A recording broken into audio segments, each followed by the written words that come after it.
नमस्कार दोस्तों, यह आपका अपना YouTube चैनल SKPS में आपका बधाई हो। यह वीडियो अच्छी लगे तो लाइक और सब्सक्राइब जरूर करें।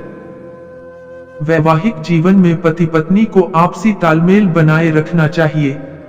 छोटी सी लापरवाही भी रिश्ते में तनाव बढ़ा सकती है।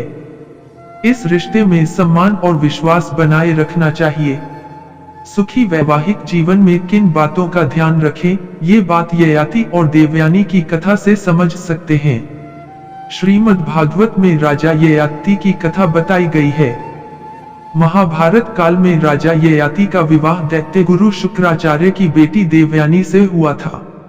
विवाह के बाद एक शर्त के तहत दैत्यों की राजकुमारी शर्मिष्ठा भी देवयानी के साथ दासी के रूप में ययाति के यहाँ आई थी। शुक्राचार्य ने ययाति से वचन लिया था कि वो कभी भी देवयानी के अलावा किसी और स्त्री से संबंध नहीं रखेगा। ययाति ने भी शुक्राचार्य को इस बात का वचन दिया था। विवाह के कुछ समय बाद देवयानी गर्भवती हो गई। जब ये बात शर्मिष्ठा को मालूम हुई तो वह देवयानी से ईर्ष्या करने लगी। शर्मिष्ठा राजकुमारी थी, लेकिन एक दासी का जीवन व्यतीत कर रही थी। शर्मिष्ठा राजा ययाति के महल के पीछे कुटिया में रहती थी। उसने सोचा कि वह राजा ययाति को अपने सुंदर रूप से आकर्षित करके खुद भी जीवन के सभी सुख प्राप्त करेगी।